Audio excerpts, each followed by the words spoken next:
하시면 안 됩니다. 그래도 그렇지.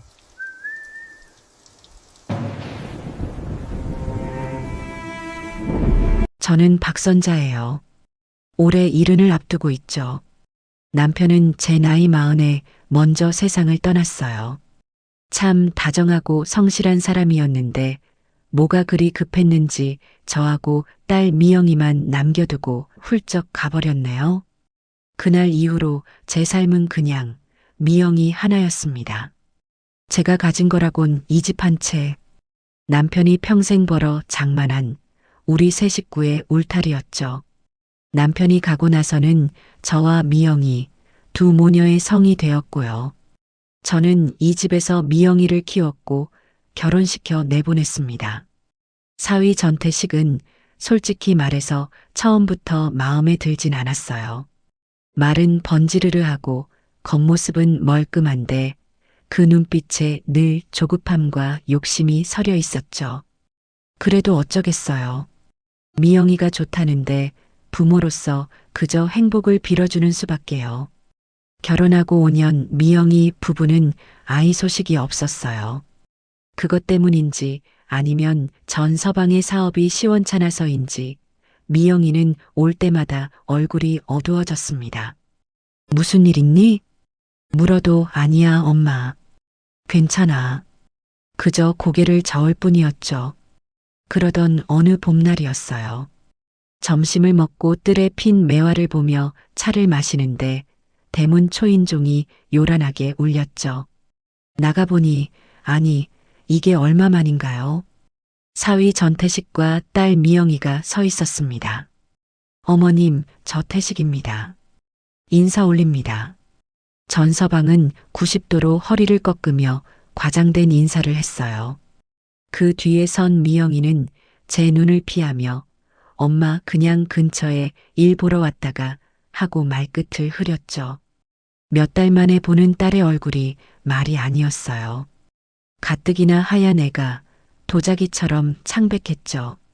볼은 홀쭉하게 들어가서 광대뼈가 다 드러났고요. 아니, 이게 무슨 꼴이야. 밥은 먹고 다니는 거니?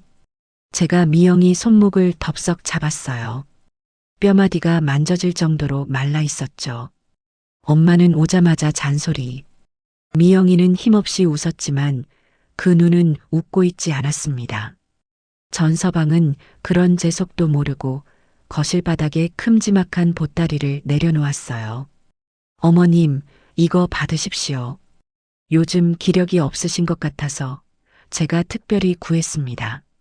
보따리를 푸니 황금색 보자기에 싼 상자가 나왔죠. 열어보니 무슨 산삼이니 녹용이니 하는 값비싼 약재들이었어요. 저는 그런 거 입에도 대지 않는 사람입니다. 이런 걸 뭐하러? 아닙니다. 사위가 이 정도도 못 해드립니까? 어머님, 얼른 드시고 기운 차리셔야죠. 전서방은 넉살 좋게 웃으며 제 어깨를 주물렀어요. 저는 그 손길이 닿는 어깨 쪽지가 소름 돋는 것 같아 슬쩍 몸을 비틀었죠. 그날따라 사위는 유난히 살가웠습니다. 제가 과일을 내오자 미영이에게는 눈길도 주지 않고 제게만 깎아 바치더군요. 어머님, 요즘 제일 걱정되는 게 뭡니까? 걱정될 게 뭐 있나? 너희만 잘 살면 되지. 에이, 어머님도 이제 연세가 있으신데 언제까지 미영이 걱정만 하실 겁니까? 전서방은 과도 칼을 내려놓고 무릎을 꿇는 신용까지 했어요. 어머님, 저희가요, 이번에 아주 기가 막힌 효도 선물을 준비했습니다. 효도라는 말에 저는 귀가 번쩍 뜨였죠. 이 인간이 무슨 꿍꿍이인가. 효도라니 자네가 웬일인가. 제가 어머님을 위해서 특별한 힐링 여행을 예약했습니다. 힐링 여행. 참 생소한 단어였죠. 그게 뭔가? 요즘 부자들 사이에서 유행하는 시니어 힐링 프로그램이라는 겁니다. 공기 좋은 데 가서 최고급 스파도 받고 유기농 식단으로 몸 관리도 받는 거죠. 그는 가방에서 번쩍번쩍한 팸플릿을 꺼내 제 앞에 펼쳤어요. 사진 속에는 제가 본 적도 없는 고급스러운 호텔과 웃고 있는 노인들의 모습이 있었죠. 어머님은 그냥 3박 4일 동안 푹 쉬기만 하시면 됩니다. 모든 비용은 이 사위가 다 냅니다. 저는 팸플릿을 밀어냈어요. 됐다. 나는 집이 제일 편해. 그런데 갈 돈 있으면 너희나 맛있는 거 사 먹어. 제게는 사위의 저가식적인 웃음이 빛 독촉에 시달리는 사람의 마지막 발악처럼 보였습니다. 어머님, 섭섭하게 왜 그러십니까? 전서방의 얼굴에서 미소가 옅어지는가 싶더니 이내 더 깊은 웃음을 만들어냈죠. 사실은요, 어머님. 이게 그냥 여행이 아닙니다. 그럼 뭔가 어머님을 위한 투자죠. 투자라는 말에 저는 이 인간의 본색이 드러났구나 싶었어요. 또 사업 얘기인가? 자네 그 망한 식당 빚은 다 갚았고? 제가 전곡을 찌르자 전서방의 얼굴이 굳어졌다 풀렸어요. 어머님, 그건 옛날 일이죠. 이번엔 다릅니다. 제가 아주 전망 좋은 실버타운 사업에 참여하게 됐습니다. 그래서 나더러 그 사업에 돈을 대라고? 아닙니다. 돈은 무슨요. 그냥 어머님처럼 사회적 지위가 있으신 분을 모시고 저희 사업이 얼마나 훌륭한지 보여드리고 싶은 겁니다. 그는 교묘하게 말을 돌렸어요. 여행 마지막 날 딱 1시간만 저희 사업 설명회에 참석해 주시면 됩니다. 그것도 VIP로요. 그냥 앉아만 계셔 주십시오. 그럼 제가 어머님께 드리는 특별한 선물도 있습니다. 저는 혀를 찼습니다. 나는 관심 없네. 자네나 많이 하게. 그리고 미영이, 너가 몸이 저렇게 말랐는데 무슨 여행이야. 내가 보약이라도 한 제 지어줄 테니 당장 병원부터 가봐. 저는 미영이 쪽으로 몸을 돌렸어요. 그런데 미영이의 상태가 이상했습니다. 아까부터 밥상 앞에 앉아 먹지도 않는 과일만 만지작거리던 애가 사시나무 떨듯 떨고 있었죠. 입술은 새파랗게 질려 있었고요. 미영아, 왜 그래? 어디 아파? 제가 미영이 이마를 짚으려는데 애가 제 손을 쳐냈어요. 그리고는 저를 올려다보는데 그 눈에 눈물이 그렁그렁했습니다. 전서방이 미영이를 날카롭게 쳐다봤어요. 어머님께 말씀드려. 뭘? 여행 말이야. 그 순간 미영이가 제 손을 와락 잡았습니다. 차가운 그 손이 어찌나 세게 잡는지 제 손이 다 아플 정도였죠. 엄마, 왜 그래, 미영아? 무슨 일이야? 엄마, 태식 씨랑 이 여행 꼭 가야 해. 아니, 아파 보이는데 무슨. 아니야, 안 아파. 그냥 피곤해서 그래. 미영이는 제 손을 잡고 애원하기 시작했어요. 엄마, 딱 한 번만, 응? 딱 한 번만 나랑 같이 가줘요. 미영아, 엄마가 같이 안 가면, 엄마가 안 가면 나 큰일 나. 큰일 난다는 말이 제 가슴을 철렁 내려앉게 했습니다. 저는 전서방을 쏘아봤어요. 자네, 미영이한테 무슨 짓을 한 건가? 어머님, 오해십니다. 저는 그냥 미영 씨가 바람 좀 쐬면 그 몸이 좀 나아질까 해서요. 사위는 능구렁이처럼 빠져나갔죠. 저는 딸아이의 눈물에 약한 어미였습니다. 남편 없이 혼자 키운 딸, 늘 미안하고 안쓰러운 내 새끼였죠. 그 애가 저렇게까지 저를 붙들고 애원하는데 부모로서 거절할 수가 없었습니다. 알았다. 저는 한숨을 내쉬며 말했어요. 가면 될 거 아니야. 가면. 제 대답이 떨어지자마자 전서방의 얼굴이 환해졌습니다. 역시 어머님, 현명하신 판단입니다. 미영이는 그제야 제 손을 놓고 고개를 푹 숙였습니다. 그게 안도의 한숨인지 아니면 또 다른 절망의 시작인지 그때의 저는 알 수 없었죠.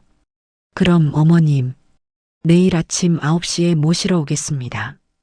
짐은 단출하게 챙기십시오. 거기 다 있습니다. 사위는 마치 큰 계약이라도 따낸 사람처럼 의기양양하게 일어섰습니다. 미영이는 저와 눈도 마주치지 못한 채 남편의 뒤를 따라 나갔죠. 두 사람이 가고 난 뒤 집안에는 무거운 침묵과 함께 그들이 가져온 비싼 약재 냄새만 가득했습니다. 저는 그 상자를 열어보지도 않고 창고 구석에 처박아 버렸죠. 그리고 짐을 싸기 시작했어요. 3박 4일이라지만 마음이 참 무거웠습니다. 이건 효도 여행이 아니라는 것을 저는 이미 알고 있었는지도 모릅니다. 저는 그저 제 딸 미영이의 그늘진 얼굴과 큰일 난다는 절박한 목소리가 무슨 뜻인지 그것을 알아내기 위해 길을 나서는 것이었습니다. 그 길이 제 집을 통째로 삼키려는 함정의 입구인 줄도 모르고요.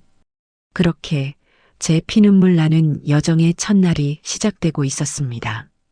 다음 날 아침 9시 정각이 되자 전 서방의 차가 대문 앞에 섰습니다. 저는 간밤에 잠을 설쳤어요. 무슨 놈의 힐링이 이리도 사람 마음을 불편하게 하는지 밤새 뒤척였죠. 딸 미영이는 조수석에 앉아 있었는데 어제보다 더 창백한 얼굴로 창밖만 보고 있었어요. 제가 차에 오르자 억지로 입꼬리를 당겨 웃더군요. 엄마, 잘 잤어? 그 목소리가 꼭 종이장 구겨지는 소리 같았습니다. 어머님 타셨습니까? 그럼 출발합니다. 전서방은 뭐가 그리 신이 나는지 목소리에 기름이 껴 있었죠. 저는 3박 4일이라기에 단출하게 옷가지를 챙겼어요. 하지만 마음 한구석이 하도 불안해서 제 신분증과 도장 그리고 혹시 몰라 비상금 통장을 가방 깊숙이 찔러 넣었습니다. 이 인간에게 뭔가 잡힐 빌미를 주면 안 된다는 그런 동물적인 감각이었던 것 같아요. 차는 서울을 빠져나가 고속도로를 한참 달렸습니다. 전서방은 운전하는 내내 쉬지를 않았어요. 어머님, 요즘 세상이 어떻게 돌아가는지 아십니까? 돈이 돈을 버는 시대입니다. 가만히 앉아서 집값 오르기만 기다리는 건 바보들이나 하는 짓이죠. 제가 이번에 만난 분들은요, 정말 대단한 분들입니다. 어머님도 만나보시면, 아, 이래서 전서방이 자신만만했구나 하실 겁니다. 저는 눈을 감고 대꾸하지 않았어요. 저 시끄러운 소리를 듣고 있자니 머리가 지끈거렸죠. 힐링을 하러 간다면서 가는 길부터가 고역이었습니다. 미영이는 옆에서 죽은 듯이 가만히 있었어요. 미영아, 속은 괜찮니? 물어도 응, 괜찮아, 엄마. 하고는 다시 고개를 돌려버렸죠. 제 딸이지만 저 애가 지금 무슨 생각을 하는지, 무슨 공경에 처했는지 도무지 알 수가 없었습니다. 고속도로를 나온 차는 끝도 없는 국도를 달리기 시작했어요. 1시간을 가고 2시간을 가고 창밖의 풍경이 도시에서 논밭으로, 논밭에서 다시 첩첩산중으로 바뀌었죠. 여보게, 전서방. 도대체 어딜 가는 건가? 힐링센터라더니 무슨 강원도 끄트머리라도 가는 거야? 제가 참다 못해 물었어요. 하, 어머님. 원래 좋은 곳은 다 이렇게 숨어 있는 법입니다. 거의 다 왔습니다. 디지털 디톡스라고 하죠. 휴대폰도 터지지 않는 청정구역입니다. 그 말을 듣는 순간 제 손이 차가워졌어요. 가방 속 휴대폰을 꺼내보니 서비스 지역이 아님이라는 글자만 떴습니다. 불안감이 제 심장을 쿵 하고 내려치는 기분이었죠. 얼마나 더 갔을까요? 차는 비포장도로까지 마다하지 않고 산골짜기 안으로 들어갔습니다. 이윽고 다운힐링 연수원이라는 낡은 간판이 보였어요. 간판의 힐자는 페인트가 벗겨져 흉하게 보였죠. 차는 넓은 주차장에 멈춰 섰습니다. 그런데 이상했어요. 주차장에는 먼지 쌓인 트럭 한 대를 제외하고는 우리 차뿐이었습니다. 어머님 도착했습니다. 전서방이 의기양양하게 문을 열었어요. 내려서 본 연수원은 팸플릿에서 본 그 반짝이는 곳이 아니었습니다. 크기는 컸지만 80년대에나 지었을 법한 낡은 콘크리트 건물이었죠. 정원이라고 부르기도 민망한 앞들은 잡초가 무성했고요. 이건 힐링센터가 아니라 망하기 직전의 유스 호스텔 같았습니다. 전서방, 여기가 자네가 말한 그곳인가? 그럼요, 어머님. 겉모습만 보고 판단하시면 안 됩니다. 안은 완전히 리모델링 했습니다. 그때 건물 현관에서 배가 불룩 나온 남자가 어슬렁거리며 나왔어요. 아이고, 전 사장님. 드디어 오셨네요. 센터장님, 오래 기다리셨습니다. 이분이 제 장모님 박선자 여사님이십니다. 센터장이라고 불린 남자는 저를 위아래로 훑어보며 기름진 미소를 지었어요. 반갑습니다, 여사님. 뵙게 되어 영광입니다. 말씀 많이 들었습니다. 로비로 들어서자 곰팡내와 퀴퀴한 먼지 냄새가 코를 찔렀습니다. 천장은 높았지만 불을 반쯤 꺼놔서 어두컴컴했죠. 로비 소파에는 먼지가 수북이 쌓여 있었고요. 어머님, 이리로. 전서방은 태연하게 저를 이끌었어요.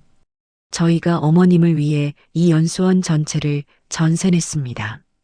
VIP 중에 VIP시죠. 저는 코웃음을 쳤어요. 전세를 낸 게 아니라 손님이 우리밖에 없는 거겠죠. 이곳은 완벽하게 고립된 텅 빈 감옥 같았습니다. 방은 2층 끝에 있었어요. 방은 깨끗하게 치워져 있었지만 찬 기운이 감돌았죠. 오래된 장판 바닥은 냉골이었고 침대는 군대 막사에서나 쓸 법한 딱딱한 매트리스였습니다. 어머님, 푹 쉬십시오. 제가 짐 푸는 것 좀 도와드리고. 전서방이 제 가방을 받아들려 하자 제가 낚아채듯 가방을 끌어안았어요. 됐다. 내 짐은 내가 풀어. 하, 어머님.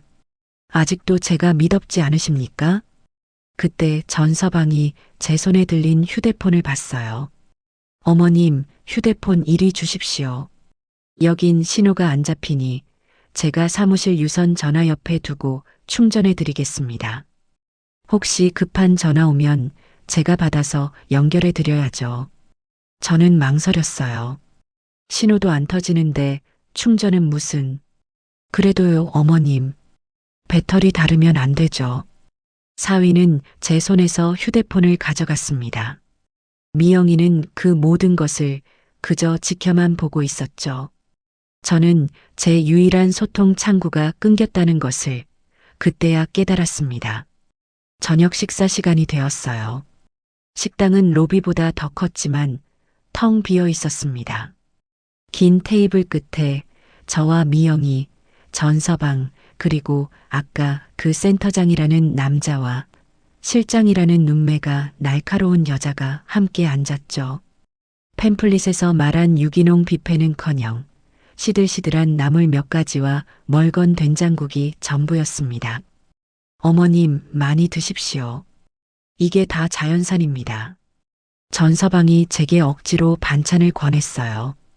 센터장이 웃으며 말을 받았습니다. 여사님, 인상이 참 좋으십니다. 복이 많으세요. 저희 전 사장님이 장모님 모신다고 얼마나 신경 썼는지 모릅니다. 이 연수원 통째로 빌리는 데만 돈이. 센터장이 과장된 손짓을 했어요. 저는 숟가락을 내려놓았습니다. 그래서 본론이 뭡니까? 제 말에 식탁의 공기가 순간 차가워졌죠. 실장이라는 여자가 웃으며 끼어들었어요. 어머, 여사님. 성격이 참 급하시네요. 본론은 무슨요? 그냥 편히 쉬시다 가시면 됩니다. 다만 저희가 여사님을 VIP로 모시는 만큼 여사님에 대해 좀 알아야 서비스도 제대로 하죠. 센터장이 다시 말을 이었어요. 제가 듣기로는 서울에 아주 좋은 집을 가지고 계시다고요? 그 남편분께서 남기신 아주 뜻깊은 집이라고. 자식처럼 아끼신다고요? 그들의 말은 관심이 아니라 취조였습니다. 요즘은요, 어머님. 그 집 하나 깔고 앉아 있는 게 제일 미련한 짓입니다. 무슨 말을 하고 싶은 겁니까? 세금만 많이 나오고요. 현금 흐름이 막히잖아요. 자식들한테 물려주려고 해도 상속세 폭탄 맞는 거 순식간입니다. 실장이 맞장구를 쳤어요. 맞아요, 어머님. 요즘은 똑똑한 분들은요, 미리미리 자산 정리를 하세요.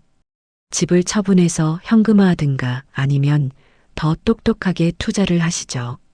그들이 말하는 투자가 무엇인지 저는 똑똑히 알았습니다. 제 유일한 재산, 제 목숨 같은 집, 그것을 노리고 이 산골짜기까지 저를 끌고 온 겁니다. 저는 미영이를 쳐다봤어요. 미영이는 밥알만 세고 있었습니다. 숟가락을 들지도 못한 채 바들바들 떨고 있었죠. 미영아. 제가 부르자 애가 화들짝 놀라 저를 쳐다봤어요. 그 눈에 공포가 가득했습니다. 너 다 알고 있었니? 엄마, 그게 나는. 박미영 씨. 전서방이 낮은 목소리로 미영이를 불렀어요. 미영이는 입을 다물었습니다. 저는 그날 저녁 밥을 한 숟가락도 뜨지 못했습니다. 이곳은 힐링센터가 아니라 제 재산을 노리는 하이에나들의 소굴이었어요. 다음 날 아침이 밝았습니다. 밤새 저는 한숨도 자지 못했어요. 딱딱한 침대에서 뒤척이며 이 지옥 같은 곳을 어떻게 빠져나가야 하나 그것만 생각했죠. 창밖은 안개가 자욱해서 한치 앞도 보이지 않았습니다. 마치 제 처지 같았죠. 아침 9시가 되자 전서방이 어김없이 제 방문을 두드렸습니다. 어머님, 주무셨습니까? 상쾌한 아침입니다. 저는 문을 열어주었어요. 전서방은 어제와 똑같은 가식적인 미소를 짓고 있었죠. 어머님, 오늘은 특별한 날입니다. 어머님의 남은 인생을 책임질 아주 놀라운 미래를 보여드리겠습니다. 자, 이쪽으로 가시죠. 저는 아무 말 없이 그를 따랐습니다. 미영이는 보이지 않았어요. 미영이는? 미영 씨는 몸이 좀 안 좋아서 방에서 쉬고 있습니다.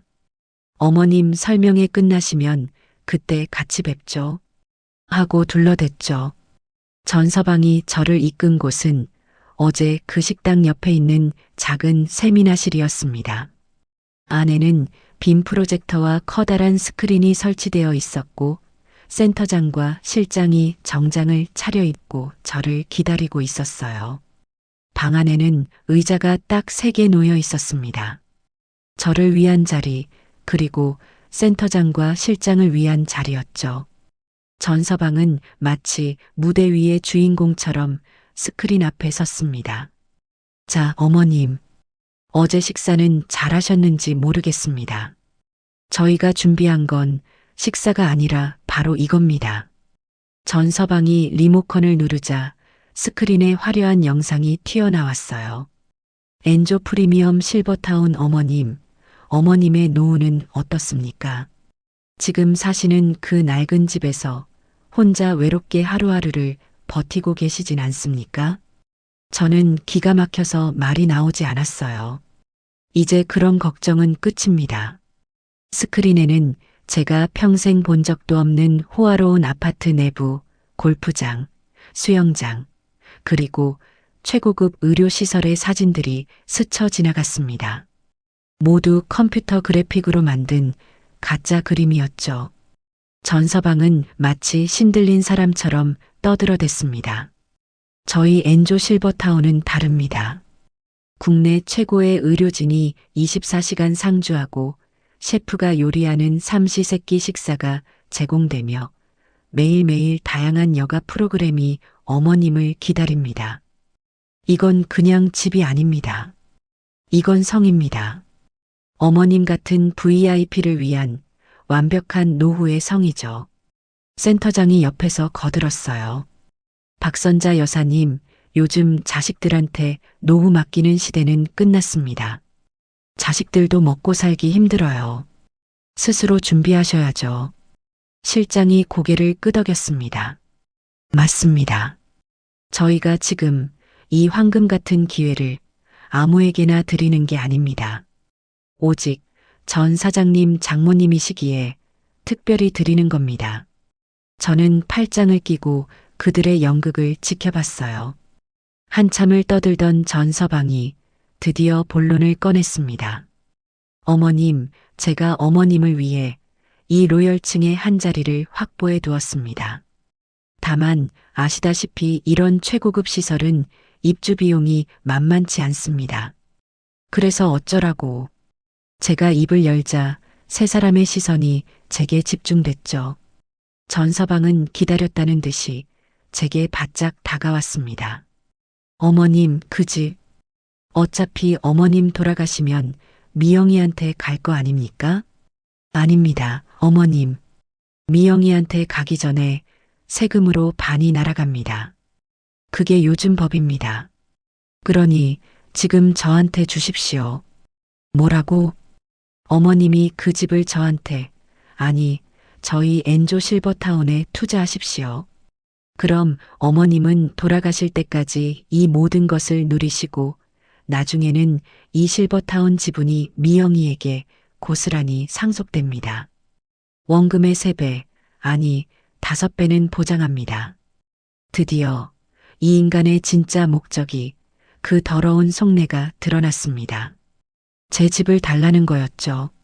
제 남편의 피와 제 젊음이 담긴 그 집을 이 사기꾼들 소굴에 바치라는 거였습니다. 전서방, 그 집이 지금 시세가 얼만 줄은 아나? 물론이죠, 어머님. 제가 다 알아봤습니다. 하지만 어머님, 그건 그냥 숫자에 불과합니다. 중요한 건 현금이죠. 어머님이 그 집을 파시거나 아니면 저희에게 담보로 넘겨주십시오. 그럼 제가 어머님과 미영이의 노후를 완벽하게 책임지겠습니다. 센터장과 실장은 마치 사냥감을 앞에 둔 맹수처럼 저의 대답을 기다리고 있었어요. 저는 천천히 자리에서 일어났습니다. 그리고 제 앞에 서 있는 사위를, 제 딸의 남편이라는 그 인간을 똑바로 쳐다봤습니다. 자네 미쳤나? 어머님, 지금 무슨 말씀을. 이 집은 내 목숨이야. 너가 지금 탐내는 이 집은 너가 미영이랑 결혼할 때 내가 해준 그 전셋집, 그 돈의 뿌리야. 너가 사업 말아먹을 때마다 내가 몰래 미영이 손에 쥐어준 그 돈도 다 이 집에서 나온 거라고. 전서방, 내가 자네를 사위로 들인 걸 평생 후회하게 만들지 말게. 제 목소리는 낮았지만 방 안의 모든 사람이 들을 수 있을 만큼 단호했습니다. 어머님, 지금 이게 무슨 기회를 드린다는데. 기회? 이건 기회가 아니라 날강도짓이지. 너희들이 지금 이 늙은이 하나 속여서 집 한 채 날로 먹으려는 거 내가 모를 줄 알아. 센터장과 실장의 얼굴이 굳어지는 게 보였어요. 어머님, 오해십니다. 저희는 순수하게. 닥쳐. 저는 전서방의 눈을 똑바로 쏘아보며 말했습니다. 다시는 내 집을 입에 올리지 마. 그리고 미영이, 내 딸을 이딴 더러운 짓에 끌어들이지 마. 이 사기극 당장 집어치워. 나 서울로 가겠네. 내 휴대폰 당장 가져와. 저는 세민하실 문을 열려고 했습니다. 하지만 전서방이 제 앞을 막아섰어요. 그의 얼굴에서 아까까지 보였던 가식적인 미소는 완전히 사라져 있었습니다. 싸늘하고 낯선 남자의 얼굴이었죠. 어머님, 아직 제 말이 끝나지 않았습니다. 비켜. 어머님은 지금 이 기회를 걷어차시면 평생 후회하시게 될 겁니다. 후회는 너가 하겠지. 내 딸 인생 망친 걸. 미영이요? 전서방은 기가 막히다는 듯이 웃었어요. 어머님, 미영이의 미래가 지금 어머님 손에 달려 있습니다. 어머님이 고집 부리시면 미영이 저 그리고 어머님까지 다 다 같이 인생 종치는 겁니다. 그것은 명백한 협박이었습니다. 팽팽한 긴장감이 세미나 씨를 감쌌습니다. 저는 이 인간이 제정신이 아니라는 걸 깨달았죠. 자네, 지금 나를 협박하는 건가? 협박이라뇨, 어머님. 현실을 말씀드리는 겁니다. 전서방의 눈이 번뜩였어요. 어머님, 좋은 말로 할 때 여기 서명하십시오. 그가 계약서 뭉치를 제게 내밀었습니다. 부동산 투자 위임 계약서라고 적혀 있었죠. 저는 그 서류를 받아들고 그 인간의 얼굴 앞에서 갈기갈기 찢어버렸습니다. 이런 쓰레기. 어머님. 전서방의 목소리가 얼음장처럼 차가워졌어요. 센터장과 실장이 양쪽에서 저를 노려보고 있었죠. 저는 더 이상 이들과 말을 섞을 필요가 없다고 생각했습니다. 미영아, 가자. 저는 밖으로 소리쳤어요. 미영이가 근처에 있을 거라 생각했죠. 미영아, 엄마랑 집에 가자. 하지만 아무 대답도 없었습니다. 전서방은 찢어진 종이 조각을 보더니 헛웃음을 터뜨렸습니다. 역시 보통이 아니시네요. 좋습니다, 어머님. 어차피 이럴 줄 알았습니다. 어머님께는 생각할 시간이 좀 더 필요하시겠군요. 그는 센터장에게 고갯짓을 했습니다. 어머님, 방으로 모시게. 이거나 내 몸에 손대지 마. 저는 뿌리쳤지만 센터장과 실장이 제 양팔을 붙들었습니다. 그들은 저를 짐짝처럼 끌고 제 방으로 향했어요. 제 방은 2층 끝 가장 구석진 곳이었습니다. 그들은 저를 방 안으로 거칠게 밀어 넣었어요. 어머님, 여기서 푹 쉬십시오. 마음이 바뀔 때까지 여기서 한 발짝도 못 나가십니다. 뭐라고? 저희도 어쩔 수 없습니다. 이건 다 어머님과 미영 씨의 미래를 위한 거니까요. 그리고 밖에서 문이 잠기는 소리가 들렸습니다. 저는 잠시 멍하니 서 있었습니다. 상황이 믿기지 않았죠. 제가 제 사위와 딸에게 속아 이 낯선 산골짜기에 갇힌 겁니다. 문 열어. 이놈들아, 문 열어.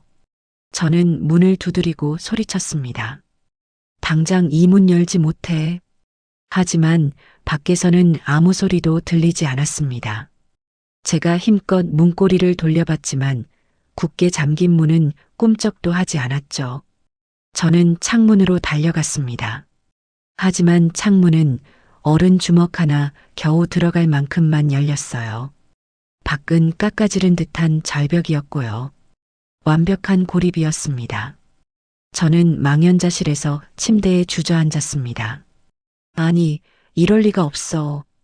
미영이는? 내 딸 미영이는 어디에 있는 거지? 미영이도 이 사실을 알고 있을까? 아니면 미영이도 나처럼 갇힌 걸까? 그때였어요. 제 방문 쪽에서 흐릿하게 인기척이 느껴졌습니다. 미영아.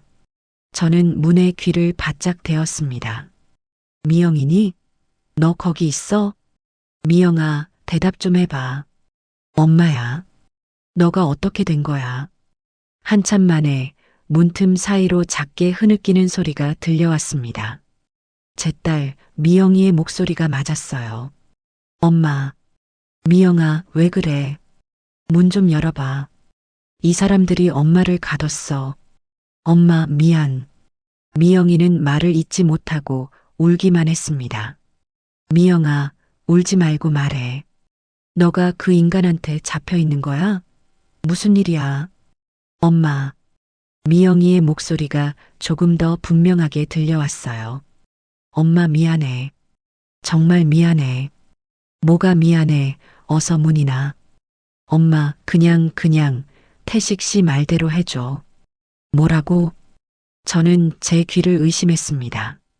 엄마가 그 집만 서류에 도장만 찍어주면 다 끝나. 박미영, 우리 이렇게 안 하면 다 죽어, 엄마. 나 너무 무서워. 너 지금 무슨 말을 하는 거야? 태식 씨, 저 사람들 보통 사람들 아니야. 엄마가 고집 부리면 엄마도 나도 어떻게 될지 몰라. 그래서 제 목소리가 얼어붙었습니다. 너희가 짜고 날 여기다 가둔 거야? 내 집을 뺏으려고? 엄마, 그게 아니라. 아니긴 뭐가 아니야. 저는 소리를 질렀습니다. 그 순간 밖에서 전서방의 목소리가 들렸습니다. 박미영 씨, 어머님이랑 이야기 다 끝났어? 아, 태식 씨. 방으로 들어가. 어머님은 생각이 정리될 때까지 저기서 쉬셔야 해. 하지만 들어가. 문 밖에서 실랑이를 벌이는 소리가 들리더니 이내 미영이의 울음소리가 멀어졌습니다. 저는 그 자리에 무너져 내렸습니다. 휴대폰도 빼앗겼죠. 방문은 잠겼죠. 유일한 희망이었던 내 목숨보다 귀한 내 딸이 저 악마 같은 사위와 한패였습니다. 저를 이곳에 가두고 제 재산을 빼앗기 위해 제 딸이 공모한 겁니다. 이 사실을 깨닫는 순간 눈앞이 하얘졌습니다. 남편이 죽고 혼자 미영이를 키우면서 제가 얼마나 모질게 살았는지 하늘은 알 겁니다. 남들한테 아쉬운 소리 안 하려고 억척같이 돈을 모았고 내 딸 기죽지 않게 하려고 남부럽지 않게 가르쳤습니다. 그렇게 키운 내 딸이 돈 때문에 저런 사기꾼 남편에게 동조해서 이 어미 뒤통수를 쳤습니다. 저는 그날 밤 낯선 산골짜기의 차가운 방바닥에서 소리도 내지 못하고 울었습니다. 눈물이 뺨을 타고 흘러 입술로 들어갔습니다. 너무 짜고 너무 썼습니다. 이건 그냥 눈물이 아니었어요. 제 심장이 찢어지며 흘리는 피눈물이었습니다. 배신감에 몸이 떨렸습니다. 하지만 그 배신감보다 더 큰 것은 왜라는 물음이었어요. 미영이가 어쩌다가 저 지경까지 갔을까? 아무리 돈이 좋아도 아무리 남편이 무서워도 어미를 이렇게까지. 아니, 이건 아니야. 저는 눈물을 닦았습니다. 미영이는 그럴 애가 아닙니다. 심약하지만 뿌리는 착한 아이였어요. 분명 내가 모르는 무슨 거대한 약점이 잡힌 게 틀림없습니다. 미영이가 아까 그랬죠. 우리 이렇게 안 하면 다 죽어. 나 너무 무서워. 그렇습니다. 저는 울 때가 아니었어요. 저를 가둔 이 인간들의 정체를 밝혀내고 내 딸을 저 악마의 소굴에서 구해내야 했습니다. 설령 그 과정에서 제 모든 것을 잃는다고 해도요. 저는 그 차가운 방바닥에서 제 남은 인생을 건 자비 없는 반격을 다짐했습니다. 그들은 약하고 늙은 할머니를 건드린 게 아니었어요. 자식을 구하려는 어미의 목숨을 건 싸움을 시작한 겁니다. 방은 지독하게 추웠어요. 낡은 창문 틈으로 들어오는 바람이 제 뼈마디를 시리게 했죠. 저는 일어나서 방 안을 샅샅이 뒤지기 시작했습니다. 뭐라도 단서가 될 만한 것, 탈출할 수 있는 방법. 창문은 어제 확인했듯 틈이 좁아 어른은커녕 아이도 빠져나갈 수 없었어요. 문은 강철로 만들었는지 제가 가진 어떤 것으로도 열 수 없을 만큼 굳게 닫혀 있었고요. 저는 방바닥에 엎드렸습니다. 이 방의 구조를 파악해야 했어요. 그때 침대 밑 구석에서 희미하게 바람이 새어나오는 곳을 발견했습니다. 먼지를 풀어내 보니 지금은 쓰지 않는 낡은 환풍구 덮개가 있었어요. 녹이 슬어 삐걱거렸지만 나사 몇 개는 이미 풀려 덜렁거렸죠. 저는 손톱이 부러져라 덮개를 비틀었습니다. 끼기깃 불쾌한 쇠소리와 함께 덮개가 겨우 떨어져 나갔어요. 그 안은 캄캄한 어둠이었지만 놀랍게도 아래층인지 옆방인지 모를 곳의 소리가 그 파이프를 타고 울려서 들려왔습니다. 마치 그들이 제게 일부러 들으라고 만든 장치처럼 말이죠. 저는 차가운 쇠 파이프에 귀를 바싹 대었습니다. 처음에는 웅웅거리는 소리만 들렸어요. 그러다 익숙한 목소리가 들려왔습니다. 전서방이었죠. 그래서 아직도 버티고 있다 이겁니까? 센터장이었어요. 목소리가 꽤 격앙되어 있었죠. 센터장님, 진정하십시오. 제 장모님 보통 분 아닙니다. 하지만 시간 문제입니다. 시간? 전 사장, 너가 지금 우리 시간을 갉아먹고 있어. 너가 노름으로 날린 돈이 얼만지 잊었어? 그거 다 내 돈이고 저기 박 실장 돈이야. 노름이라니요. 저는 숨을 죽였습니다. 사업이 망한 게 아니었어요. 노름이었죠. 센터장님, 그러니까 제가 이 한 방으로 다 갚겠다고 하지 않습니까? 한 방? 그 집 한 채? 그걸로 우리 이자나 감당이 되겠어? 박 실장이라는 여자의 날카로운 목소리가 끼어들었습니다. 전 사장, 너가 우리한테 빌려간 돈, 그거 다 그쪽 마누라 병원비로 쓴다고 가져간 거 아니었어? 병원비라니요. 미영이 병원비? 저는 심장이 멎는 것 같았습니다. 아, 그건 물론 미영 씨 병원비도 맞습니다. 웃기지 마. 우리가 다 알아봤어. 너가 그 돈으로 힐링센터 사업한다고 뻥치고 뒤로는 전부 딴 데로 돌린 거 모를 줄 알아? 센터장님, 전서방의 목소리가 낮아졌어요. 어차피 우리는 한 배를 탔습니다. 장모님 집만 해결되면 센터장님, 원금 박 실장님 이자 다 갚고도 남습니다. 그걸 어떻게 믿어? 그 노인네가 저렇게 버티는데. 하. 전서방이 정말 기분 나쁜 소리로 웃었습니다. 걱정 마십시오. 제게는 확실한 카드가 있습니다. 카드? 무슨 카드? 제 와이프? 박미영 씨. 센터장이 되물었어요. 그 아파 보이는 마누라? 그 마누라가 왜? 센터장님은 모르셨죠. 제 와이프 신장 망가졌습니다. 뭐? 신부전 말기. 투석 없이는 일주일도 못 버팁니다. 이식밖에는 답이 없어요. 저는 제 귀를 막고 싶었습니다. 아니야, 아니야. 그럴 리가 없어. 병원비요? 센터장님이 상상하는 그 이상입니다. 투석 비용, 약값, 입원비. 밑 빠진 독에 물 붓기죠. 그런데 우리 장모님이 그걸 모르십니다. 제가 꽁꽁 숨겼거든요. 너 정말. 박 실장의 목소리마저 경악으로 물든 것 같았어요. 왜요? 이게 뭐 어때서? 박미영 씨한테는 제가 유일한 희망입니다. 제가 없으면 당장 병원비도 투석도 못 받아요. 그러니 저한테 매달릴 수밖에 없죠. 장모님도 마찬가지입니다. 그 고집불통 노인네 딱 하나 약점이 있어요. 바로 박미영. 지금은 저렇게 버텨도 자기 딸이 죽어간다는 걸 알면 어떻게 될까요? 집이 뭡니까? 자기 목숨이라도 내놓겠죠. 그러니 걱정 마십시오. 오늘 밤 저 방에서 자고 나면 내일 아침에는 생각이 바뀔 겁니다. 내 딸 좀 살려주게 전서방하고 제 바짓가랑이라도 붙잡겠죠. 저는 그 환풍구에서 귀를 뗐습니다. 더 이상 들을 필요가 없었어요. 온몸이 뼈마디 하나하나가 얼음물에 담긴 것처럼 떨려왔습니다. 내 딸 미영이가 그렇게 아팠던 겁니다. 신장이 망가져 투석 없이는 살 수도 없었던 겁니다. 어쩐지 올 때마다 창백했던 얼굴, 뼈만 앙상하게 남았던 손목. 그게 다 병 때문이었어요.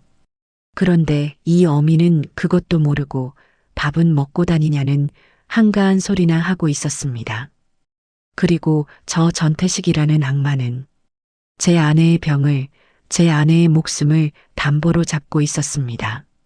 미영이를 협박해서 이 어미의 재산을 가로채려 한 겁니다. 미영이가 문 밖에서 울며 우리가 다 죽는다고 했던 말.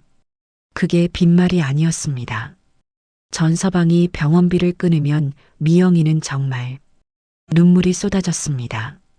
가슴을 쳐야 하는데 소리가 날까봐 치지도 못하고 그저 제 가슴팍을 손톱으로 긁어내렸습니다. 피눈물이라는 게 이런 거였군요. 심장이 갈기갈기 찢겨 그 사이로 뜨거운 피가 쏟아지는 기분이었습니다. 제가 미영이를 그렇게 만든 것 같았습니다.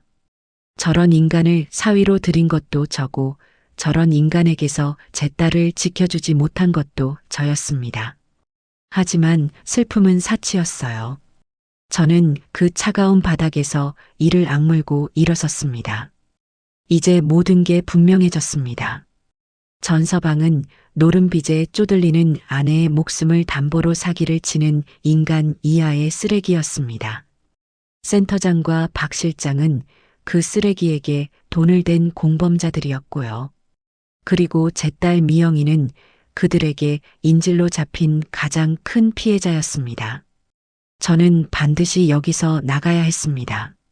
나가서 저 악마들을 벌주고 내 딸을 살려야 했습니다. 이제 제게 남은 선택지는 하나뿐이었죠.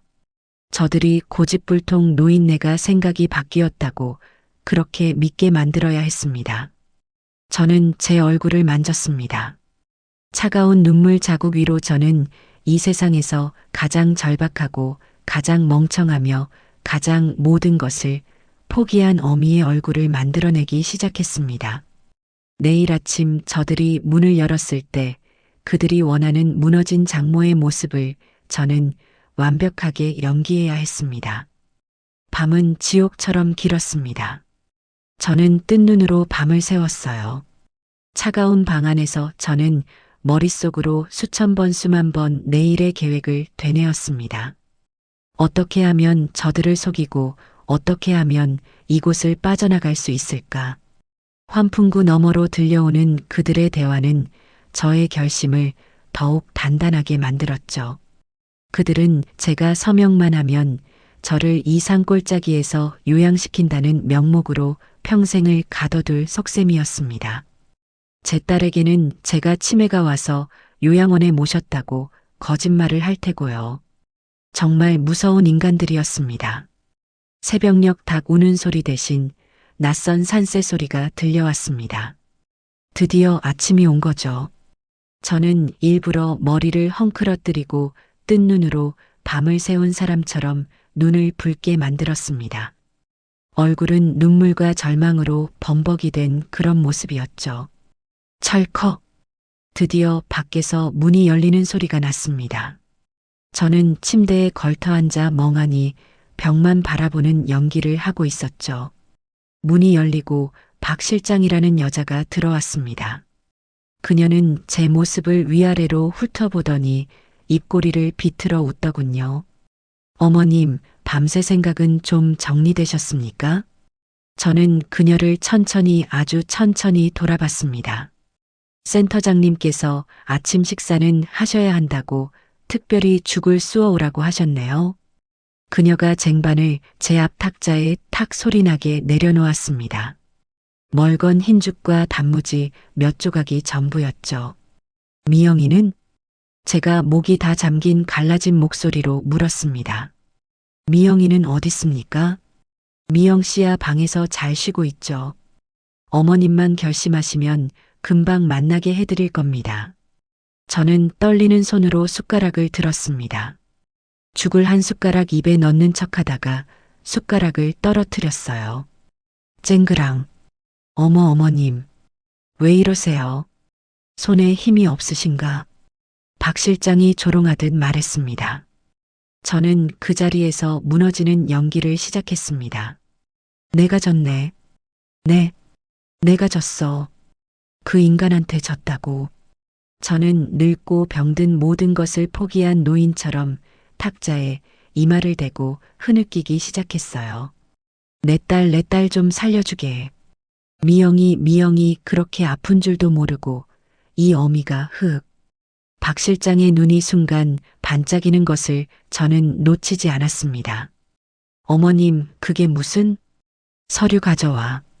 계약서인가 뭔가 그거 가져와. 도장 찍을 테니까.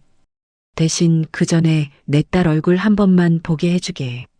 미영이가 정말 살아있는지 내 눈으로 봐야겠어. 박 실장은 제 말을 듣고 잠시 저를 의심스럽게 쳐다봤어요. 그러더니 알겠다는 듯 고개를 끄덕이고는 급히 방을 나갔습니다. 센터장님, 전 사장. 어머님이 마음 바꾸셨어요? 밖에서 그녀의 흥분한 목소리가 들려왔습니다. 잠시 후 전서방과 센터장이 한껏 상기된 얼굴로 제 방에 닥쳤습니다. 어머님, 드디어 현명한 생각을 하셨습니다. 전서방이 제 어깨를 잡으며 말했죠. 저는 그 더러운 손을 뿌리칠 힘도 없다는 듯 가만히 있었습니다. 미영이는? 걱정 마십시오. 미영 씨 지금 병원에서 투석 받고 있습니다. 아주 편안하게요. 어머님이 오늘 이 서류에 도장만 찍으시면 당장 미영 씨 최고급 병실로 옮기고 최고의 의사 붙여줄 겁니다. 그가 어제 제가 찢어버린 것과 똑같은 서류 뭉치를 제 앞에 펼쳤습니다. 부동산 매매 계약서, 인감 증명 위임장, 제 모든 것을 넘기는 서류들이었죠. 저는 그 서류들을 멍하니 바라봤습니다. 도장은 내 가방 안에 있네. 하, 어머님 역시. 하지만 못 찍겠어. 네. 어머님 지금 와서 무슨. 전서방의 얼굴이 다시 굳어졌습니다. 이런 중요한 일을 이런 곰팡내 나는 방에서 하고 싶지 않네. 그럼 어딜? 공기 좀 쐬고 싶네. 어제 자네가 말했지. 여기가 공기가 좋다고. 저기 밖에서 맑은 공기 쐬면서 마지막으로 내 집 생각 좀 하다가 찍을게. 그 정도도 못 해주나? 저는 넋이 나간 사람처럼 창밖을 가리키며 말했습니다. 전서방과 센터장은 서로 눈빛을 교환했습니다. 다 된 밥이라고 생각했는지 센터장이 고개를 끄덕였죠. 좋습니다, 여사님. 그렇게 하시죠. 저희가 특별히 정원 산책을 허락해 드리겠습니다. 그들은 저를 데리고 밖으로 나왔습니다. 어제 그 잡초 무성한 앞들이었죠. 박 실장은 제 팔짱을 끼는 척하며 저를 감시했습니다. 그녀의 손에는 제 가방이 들려 있었어요. 도장을 찍어야 하니까요. 전서방은 계약서를 들고 벤치에 앉아 저를 기다렸고요. 어머님, 천천히 생각 정리하십시오. 저는 늙은이의 느린 걸음으로 뜰을 천천히 돌기 시작했습니다. 한 걸음 한 걸음 뗄 때마다 심장이 터질 것 같았죠. 이 연수원은 산 중턱에 덩그러니 있었습니다. 정문으로 나가는 길은 그들의 차가 막고 있었고 경비실 같은 곳에 사람이 있었어요. 제가 눈여겨본 곳은 뜰 한쪽 구석에 있는 작은 오솔길이었습니다. 어제 차를 타고 들어올 때 얼핏 보았던 등산로 입구라는 낡은 팻말이 있던 곳이었죠. 저는 벤치에서 가장 먼 그 오솔길 쪽으로 천천히 걸어갔습니다. 어머님, 그쪽은 길이 험합니다. 이쪽으로. 박 실장이 저를 제지하려 했어요. 저는 그 순간 제 인생의 마지막 힘을 다했습니다. 아, 배가. 저는 갑자기 배를 움켜쥐고 그 자리에 주저앉는 척했습니다. 어머님, 왜 그러십니까? 아이고, 배야, 배가. 화장실 아니 저기 풀 좀.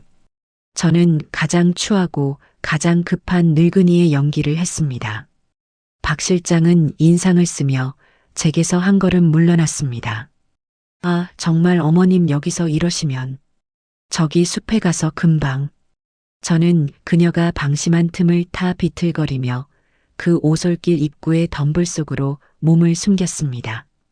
그녀는 제가 덤불로 쓰러지는 줄 알고 저를 부축하려다 중심을 잃었죠. 바로 그 틈에 저는 박 실장의 손에 들려있던 제 가방을 낚아챘습니다. 어머님 어딜? 아! 박 실장이 저를 잡으려 소리쳤습니다. 저는 제 가방을 움켜쥐고 산으로 뛰었습니다. 저 할머니 잡아. 뒤에서 전서방의 고함 소리가 들려왔습니다.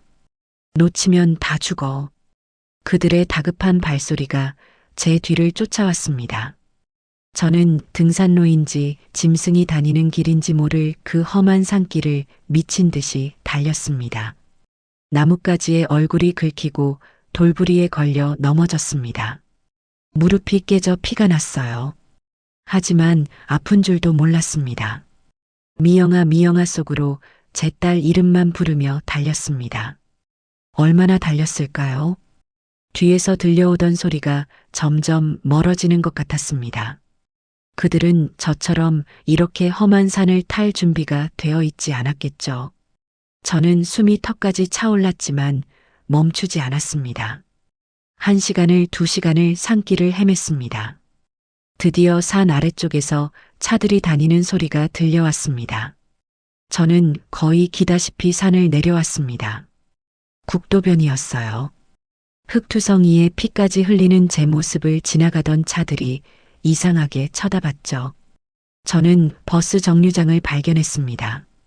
그리고 제 가방 깊숙이 숨겨두었던 제 신분증과 도장 비상금 통장을 확인했습니다. 다행히 전부 그대로 있었어요.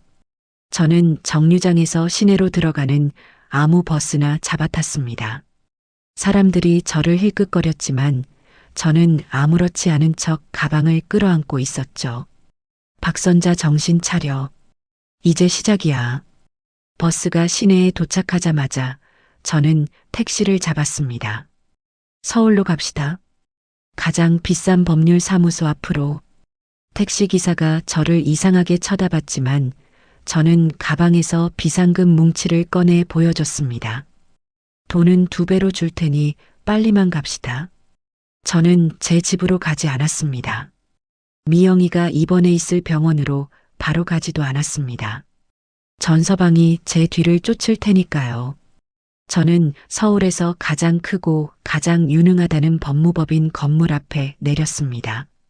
흙먼지를 뒤집어 쓴 채로 그 화려한 로비로 들어섰죠. 변호사님 만나러 왔습니다. 예약은 안 했지만 지금 당장 제 전 재산을 맡기러 왔습니다. 제 모습은 그야말로 처참했습니다. 흙먼지 투성이에 무릎에서는 피가 배어나오고 머리는 산발이었죠. 고급스러운 법무법인 로비의 직원들은 저를 보고 경비원을 부르려 했습니다. 저기 할머니 여기는 이 나라에서 제일 유능한 변호사가 누굽니까? 저는 제 가방을 열어 그 안에 있던 제 집 문서와 통장들을 데스크 위에 쏟아부었습니다. 이거 내 전 재산입니다. 이거 다 걸고 내 딸 구할 겁니다. 사기 협박 그리고 내 딸 목숨까지. 당장 대표 변호사 만나게 해주십시오. 제 기세에 그리고 제가 쏟아부은 서류들의 무게에 로비는 순간 조용해졌습니다. 잠시 후 김영훈이라는 이름이 박힌 중후한 인상의 변호사가 제 앞에 나타났죠. 박선자 여사님 되십니까? 일단 안으로 드시죠. 저는 그 변호사의 사무실에서 지난 3박 4일간 겪었던 그 지옥 같은 일들을 하나도 빠짐없이 쏟아냈습니다. 그 힐링센터의 이름 위치 센터장과 박 실장의 인상착에 그리고 전서방이 제 딸의 병을 이용해 저를 협박했다는 사실까지. 미영이 내 딸이 신부전 말기랍니다. 전서방 그 인간이 그걸로 내 딸을. 말을 하면서 또다시 눈물이 쏟아지려 했지만 저는 입술을 깨물어 참았습니다. 김영훈 변호사는 제 말을 묵묵히 아주 심각한 표정으로 듣고 있었습니다. 그는 제가 가져온 서류들을 빠르게 검토했죠. 전태식, 노름 정가도 있군요. 네, 저희 쪽에서 간단하게 조회해 봤습니다. 사기 노름, 정가가 화려합니다. 여사님, 그리고 그 힐링센터라는 곳, 이미 유사사기 행위로 몇 번 신고가 들어갔던 유령 회사입니다. 저는 제 다리가 후들거리는 것을 느꼈습니다. 그런 줄도 모르고 제가 제 딸을 그런 놈에게. 여사님, 지금 여사님께는 시간이 없습니다. 김 변호사가 단호하게 말했습니다. 전태식 씨가 여사님이 도망쳤다는 걸 알았으니 지금쯤 미영 씨를 데리고 다른 곳으로 옮겼을 수도 있습니다. 아, 안 됩니다. 미영이는 투석투석 받아야 합니다. 맞습니다. 그래서 지금 당장 병원부터 찾아야 합니다. 그리고 여사님의 재산을 완벽하게 그놈의 손에서 지켜내야 합니다. 어떻게 하면 됩니까? 변호사님, 일단 이 모든 재산을 미영 씨를 위한 신탁으로 묶어야 합니다. 신탁이요? 네, 여사님의 전 재산을 박미영 의료지원 신탁이라는 이름의 특별 계좌로 전부 옮기는 겁니다. 김 변호사는 종이에 무언가를 빠르게 그려가며 설명했습니다. 이 신탁의 조건은 딱 하나입니다. 오직 박미영 씨의 병원비 수술비 그리고 간병비로만 지출이 가능하다. 이 돈은 여사님도 저도 함부로 뺄 수 없습니다. 오직 병원에서 청구서가 와야만 법무법인의 승인하에 지출됩니다. 그럼 전서방은? 전태식 씨는 이 돈에 10원짜리 하나 손댈 수 없습니다. 그가 법정 남편이라 해도 소용없습니다. 이 돈의 주인은 신탁이니까요. 저는 김 변호사의 손을 잡았습니다. 그렇게 해주십시오. 내 집 내 모든 거 다 팔아도 좋습니다. 내 딸만 살릴 수 있다면 그렇게 해주십시오. 알겠습니다. 지금 당장 절차에 들어가죠. 김 변호사는 비상사태를 선포하듯 직원들에게 지시를 내렸습니다. 제 집을 가장 빠른 시일 내에 처분하고 현금화해서 신탁계좌를 만드는 작업이 그날 오후 번개처럼 진행되었습니다. 저는 제 평생이 담긴 집에 사망 선고를 내리는 서류들에 덤덤하게 도장을 찍었습니다. 집이 문제가 아니었어요. 동시에 김 변호사 팀은 미영이가 입원해 있을 만한 병원을 샅샅이 뒤졌습니다. 그리고 몇 시간 만에 찾아냈습니다. 서울 외곽의 한 대학병원 VIP 병실. 전서방이 제게서 돈을 뜯어낼 생각에 무리해서 잡아둔 병실이었습니다. 가시죠, 여사님. 김 변호사가 제게 깨끗한 옷을 건넸습니다. 그의 비서가 제 상처를 소독하고 새 옷으로 갈아입혀 주었죠. 저는 더 이상 도망치던 늙은이가 아니었습니다. 제 딸을 구하러 가는 어미였죠. 병원에 도착했을 때 해가 지고 있었습니다. VIP 병실이 있는 12층. 복도 끝 문이 닫힌 병실 앞에서 저는 심호흡을 했습니다. 김 변호사가 고개를 끄덕였습니다. 제가 문을 열고 들어섰습니다. 병실은 낯설 만큼 넓고 조용했습니다. 창밖으로는 도시의 야경이 펼쳐져 있었죠. 그리고 침대 위에 제 딸 미영이가 인형처럼 누워 있었습니다. 각종 기계 장치에 둘러싸인 제 딸의 얼굴은 제가 알던 그 얼굴이 아니었어요. 숨만 겨우 붙어 있는 것 같았죠. 그리고 그 옆에서 보란 듯이 다리를 꼬고 앉아 사과를 깎고 있는 전서방. 그 인간이 저를 돌아봤습니다. 그의 눈이 찢어질 듯이 커졌습니다. 어머님. 그는 사과를 깎던 과도를 툭 떨어뜨렸습니다. 어머님. 여길 어떻게? 저는 그 인간에게는 눈길도 주지 않았습니다. 오직 제 딸에게로 한 걸음 다가갔습니다. 미영아. 제가 부르자 미영이가 힘겹게 눈꺼풀을 들어 올렸습니다. 엄마. 그 목소리가 모기 소리처럼 작게 떨렸습니다. 엄마 어떻게 여길? 어머님. 지금 이게 무슨 짓입니까? 전서방이 정신을 차리고 제 앞을 막아섰습니다. 그의 얼굴은 분노와 당혹감으로 붉게 물들어 있었죠.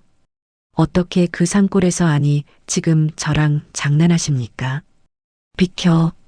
저는 제 평생 내본 적 없는 차가운 목소리로 말했습니다. 내 딸 앞에서 비켜. 어머님, 지금 상황 파악이 안 되십니까? 미영 씨 지금 당장 투석 받아야 합니다. 제가 이 병원비 다 내고 있습니다. 어머님이 그 집 저한테 안 주시면 미영 씨 이 병실에서 당장 쫓겨납니다. 그럼 죽어요. 그는 마지막 발악처럼 소리쳤습니다. 전서방. 저는 그를 똑바로 쳐다봤습니다. 너가 내 집을 원했지. 뭡니까? 노른 빚 때문에 내 딸 목숨을 담보로 내 집을 삼키려고 했어? 무슨 헛소리를. 전서방이 당황하며 뒷걸음질 쳤습니다. 그때 제 뒤에 서 있던 김영훈 변호사가 앞으로 나섰습니다. 전태식 씨 맞으십니까? 누군데? 저는 박선자 여사님의 법률 대리인이자 박미영 의료지원 신탁의 집행관리인 김영훈 변호사입니다. 뭐? 신탁? 전서방의 얼굴이 하얗게 질리기 시작했습니다. 김 변호사는 가방에서 서류 뭉치를 꺼내 그에게 던지듯 내밀었습니다. 오늘부로 박선자 여사님의 모든 재산은 처분 완료되었습니다.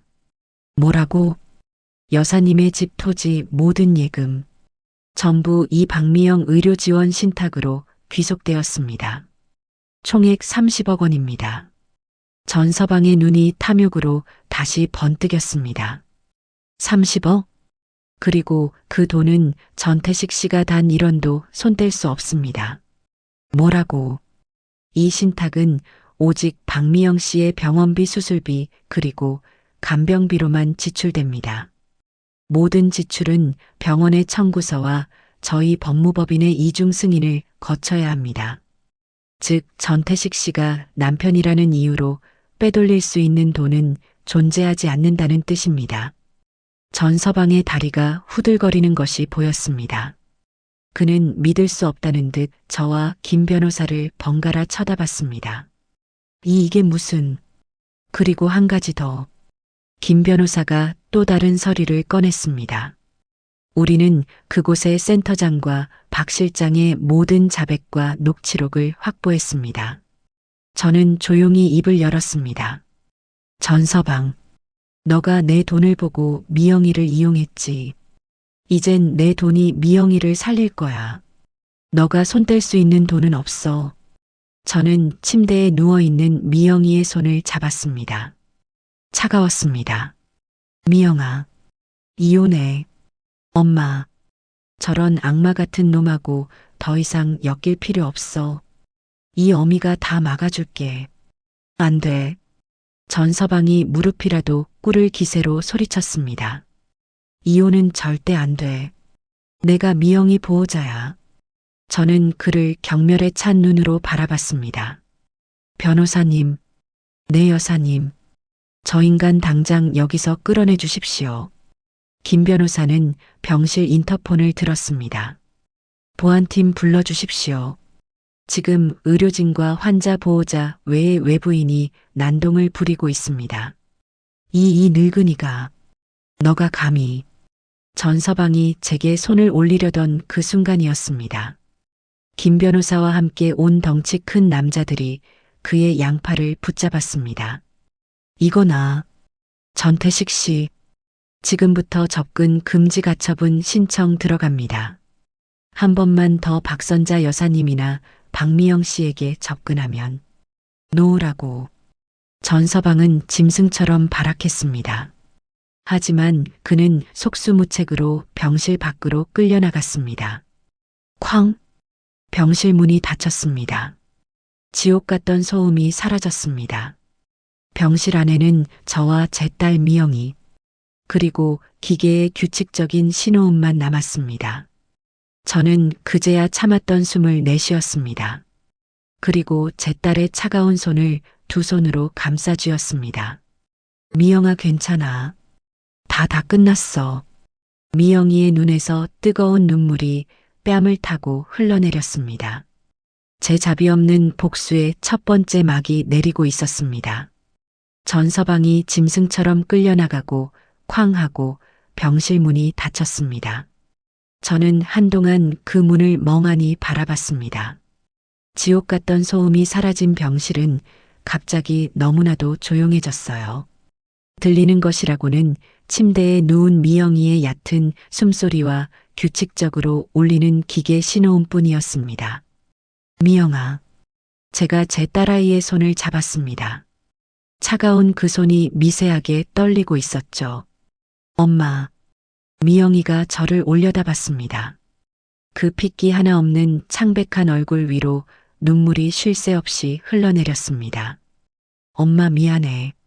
내가 다 됐다. 저는 미영이의 젖은 눈가를 닦아주었습니다. 아무 말도 하지 마. 이 어미가 다 알아.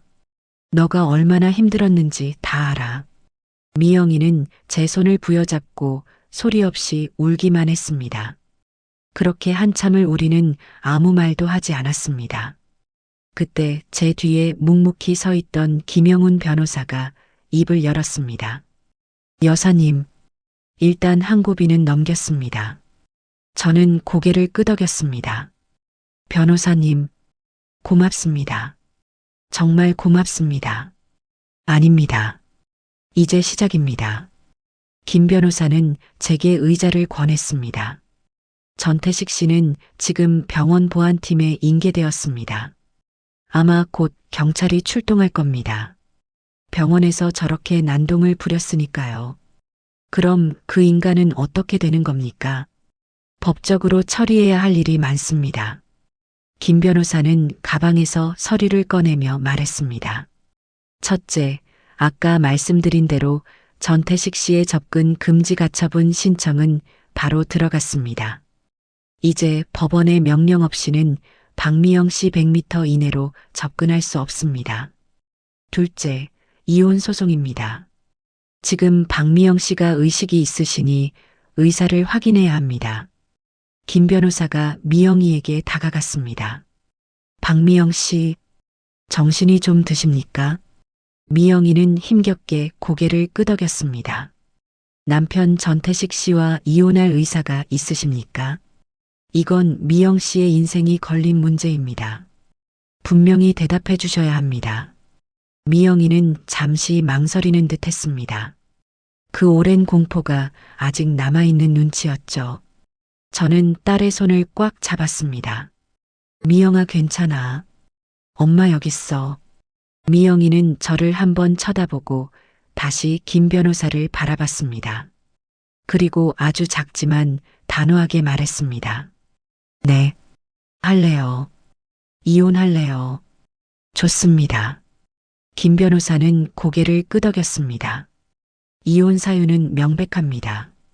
전태식 씨의 폭언, 협박, 그리고 배우자의 의료 상황을 악용한 재산 갈취 시도, 명백한 유책 사유입니다. 위자료까지 청구할 겁니다. 셋째, 김 변호사의 목소리가 낮아졌습니다. 형사 고소건입니다. 형사 고소요? 네. 이건 그냥 부부 싸움이나 재산 다툼이 아닙니다. 여사님, 그는 저를 똑바로 바라봤습니다. 여사님을 강원도 산골로 유인해서 사실상 고립시키고 재산을 내놓으라고 협박했습니다. 이건 명백한 존속 협박이자 강요입니다. 그 힐링센터라는 곳도 문제입니다. 저희가 그곳을 급습했습니다. 네, 지금요?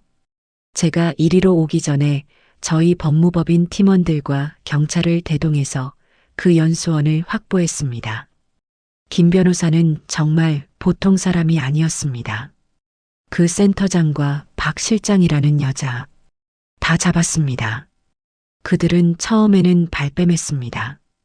그냥 시니어 힐링 프로그램을 운영했을 뿐이라고요. 하지만 저희가 그들의 장부를 압수수색했습니다. 그들은 전태식 씨의 노름 비채권자였습니다. 전태식 씨가 장모 재산을 털어서 빚을 갚겠다고 제안하자 그 사기극에 동참한 겁니다. 그들은 자기들이 살기 위해 모든 것을 자백했습니다. 전태식 씨가 주동자라고요. 우리는 속았다. 전태식이가 장모가 치매기가 있어서 요양 겸 재산 정리 도와주는 거라고 했다. 이렇게요. 기가 막혀서 모든 녹취록과 증거는 확보되었습니다. 여사님, 전태식 씨 이제 빠져나갈 구멍이 없습니다. 감옥 가야 합니다. 저는 그제야 온몸에 힘이 탁 풀리는 기분이었습니다. 그 지옥 같던 3박 4일이 꿈이 아니었구나. 그날부터 저는 미영이의 병실에서 살았습니다. 김 변호사는 법적인 모든 절차를 일사천리로 진행했습니다. 전서방은 현장에서 체포되었습니다. 그는 병원 난동 혐의로 연행되었다가 김 변호사가 제출한 고소장과 증거들로 인해 특수강요, 존속 협박, 사기, 미수 등등의 혐의로 구속수사를 받게 되었죠. 그 인간이 구치소로 끌려가고 며칠 뒤였습니다. 김 변호사가 저를 찾아왔습니다. 여사님, 전태식 씨가 변호사를 선임했습니다. 네, 그 빈털터리가 무슨 돈으로? 국선 변호사가 아닙니다. 꽤 비싼 변호사를 썼더군요. 그리고 그 변호사가 우리 측에 합의를 제안해 왔습니다. 합의요? 저는 코웃음을 쳤습니다. 내가 미쳤다고 그 인간하고 합의를 합니까? 물론 그럴 가치도 없습니다. 하지만 그 조건을 들어보십시오. 이혼에 합의하고 모든 형사 고소를 취하해주면 박미영 씨 명의로 된 오피스텔과 차를 포기하겠다고요. 뭐라고요? 그 오피스텔. 미영이 결혼할 때 제가 사준 작은 오피스텔이었습니다. 물론 명의는 미영이 앞으로 해줬죠. 그 차도 제가 사위기 살려준다고 사준 차였고요. 그 인간이 지금 제정신입니까? 원래 다 미영이 건 내 것인데 그걸로 합의를 하자고요? 그렇습니다. 그 인간 지금 자기가 무슨 짓을 했는지 모르는 게 아닙니다. 형량을 줄여보려고 마지막 발악을 하는 거죠.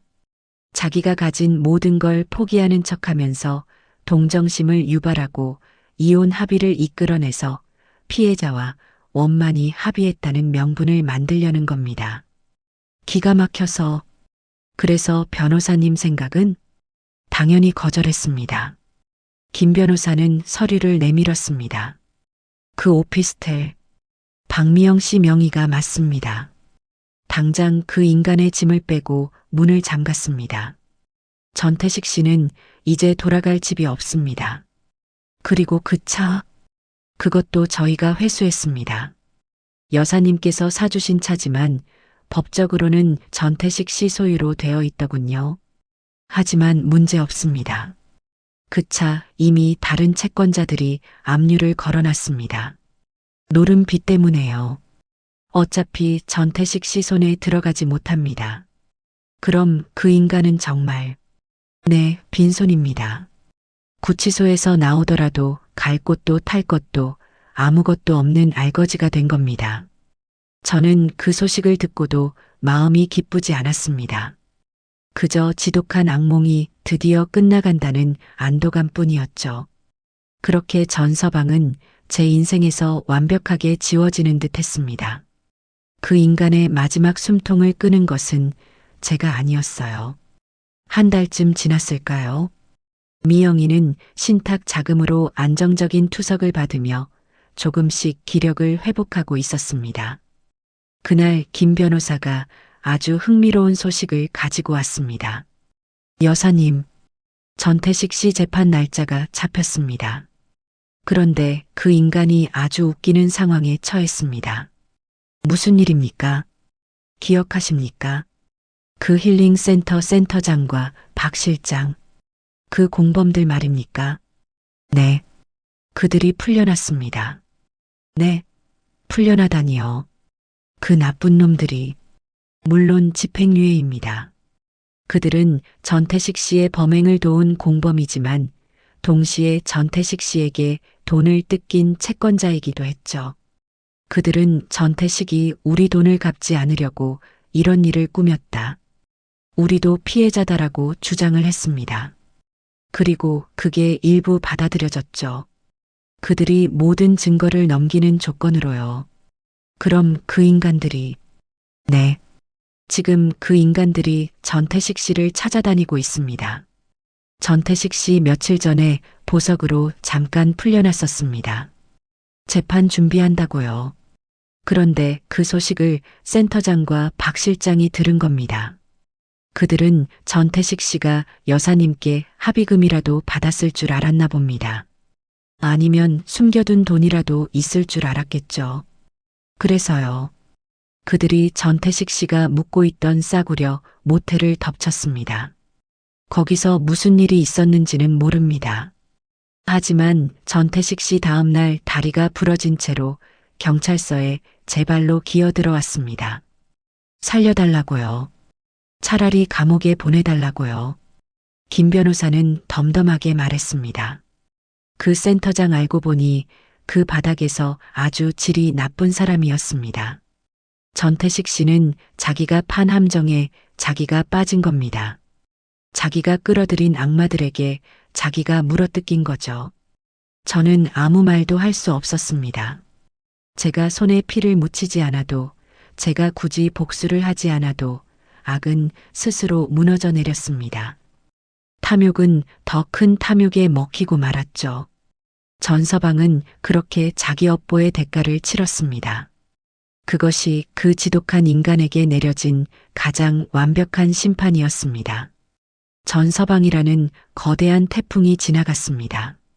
병원 복도는 조용했고 제 딸 미영이는 하루가 다르게 안정을 찾아갔습니다. 안정적인 투석 치료는 미영이의 얼굴에서 검은 죽음의 그림자를 걷어냈어요. 하지만 그것은 말 그대로 안정일 뿐 치료는 아니었습니다. 그날 미영이의 주치의가 저를 면담실로 불렀습니다. 나이가 지긋한 최 교수라는 분이었죠. 박선자 보호자님, 따님 상태가 많이 안정되었습니다. 어머님께서 발 빠르게 대처하신 덕분입니다. 아닙니다. 교수님 덕분이죠. 하지만 그의 표정이 어두워졌습니다. 아시다시피 미영 환자는 신부전 말기입니다. 투석은 생명을 연장하는 수단일 뿐 근본적인 해결책이 못 됩니다. 이식을 받아야 합니다. 저는 이미 각오하고 있던 말이었습니다. 지금 대기자 명단에 이름을 올렸습니다. 하지만 솔직히 말씀드리면 기약이 없습니다. 5년이 걸릴지 10년이 걸릴지 모릅니다. 그리고 미영 환자의 몸은 그렇게 오래 버텨주지 못할 수도 있습니다. 저는 최 교수의 눈을 똑바로 바라보며 말했습니다. 제 것을 주십시오. 네, 제 신장, 제 것을 떼어 주십시오. 검사해 주십시오. 최 교수는 놀란 눈으로 저를 바라봤습니다. 어머님, 제가 차트를 봤습니다. 연세가 곧 70이십니다. 70이면 어떻습니까? 80이라도 줍니다. 내 딸이 죽어가는데. 어머님, 기증은 그렇게 간단한 문제가 아닙니다. 이식수술은 받는 사람에게도 위험하지만 주는 사람에게도 엄청난 부담입니다. 특히 어머님 연세에는 신장 하나를 떼어내면 남은 여생 건강을 장담할 수 없습니다. 신부전이 어머님께도 올 수 있습니다. 장담 못하면 어떻습니까? 저는 제 목소리가 떨리는 것을 느꼈습니다.